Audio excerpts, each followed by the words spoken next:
సాధారణ ప్రయాణికుల్లాగానే విమానం ఎక్కిన ఓ మహిళ సిగరెట్ తాగనివ్వలేదని ఏకంగా విమానానికే నిప్పంటించింది. ముసుగుతో కూలింగ్ గ్లాసెస్ పెట్టుకుని ముఖం కనిపించకుండా సైలెంట్గా సిగరెట్ తాగే ప్రయత్నం చేసింది. పొగ రావడంతో ప్రయాణికులంతా గొడవకు దిగారు. ఆపమని అడిగినా ఆ మహిళ అస్సలు వినలేదు. దీంతో ప్రయాణికులు సిబ్బందికి విషయం చెప్పగా ఆమె చేతిలో నుంచి సిగరెట్ లాగేసుకున్నారు. మహిళ వారిపైన కూడా సీరియస్ అయి విమానానికి నిప్పు పెట్టే ప్రయత్నం చేసింది. మహిళ తాను కూర్చున్న చోటే లైటర్ సహాయంతో ముందు సీటుకు నిప్పంటించింది. అక్కడే ఉంటే ఆమె చేస్తున్న పని చూసిన సిబ్బంది వెంటనే నీళ్లు పోసి మంటలను ఆర్పేశారు. ప్రస్తుతం ఇందుకు సంబంధించిన వీడియో నెట్టింట వైరల్ అవుతుండగా అంతా షాక్ అవుతున్నారు. ఇస్తాంబుల్ నుంచి సైప్రస్ వెళ్లే విమానం ఎక్కిన ఫాతిమా అనే మహిళ రచ్చ చేసింది.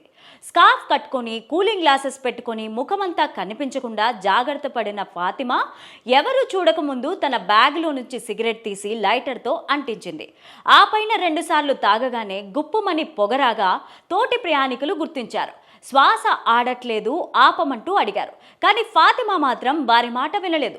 సిగరెట్ కాలుస్తూనే ఉంది. దీంతో తీవ్ర కోపాద్రేకానికి గురైన ప్రయాణికులు సిబ్బందికి ఫిర్యాదు చేశారు. దీంతో వారొచ్చి ఆమె వద్ద నుంచి సిగరెట్ లాగేసుకున్నారు. తాగుతున్న సిగరెట్ తీసుకోవడంతో తీవ్ర ఆగ్రహానికి గురైన ఫాతిమా ఆ విమానానికి నిప్పు పెట్టే ప్రయత్నం చేసింది. ముందున్న సీట్లకు తాను చేతిలో నుంచి లైటర్ ద్వారా నిప్పు అంటించింది. అయితే విషయం గుర్తించిన సిబ్బంది బాటిళ్లతో నీళ్లు పోసి మంటలను ఆర్పేశారు. ఫాతిమా చేసిన పనికి ప్రయాణికులంతా విపరీతంగా భయపడిపోయారు. కొందరు ఫాతిమా చేసిన రచ్చను వీడియోగా తీసి సోషల్ మీడియాలో పెట్టగా ప్రస్తుతం నెట్టింట వైరల్గా మారింది. ఇది చూసిన ప్రతి ఒక్కరూ మరీ ఇంత దారుణంగా ప్రవర్తించడం సరికాదంటూ కామెంట్స్ చేస్తున్నారు. ఇలాంటి వారిని అరెస్ట్ చేసి కొన్నేళ్ల పాటు జైల్లో ఉంచితేనే బుద్ధి వస్తుందంటూ ఓ నెటిజన్ రాసుకొచ్చాడు.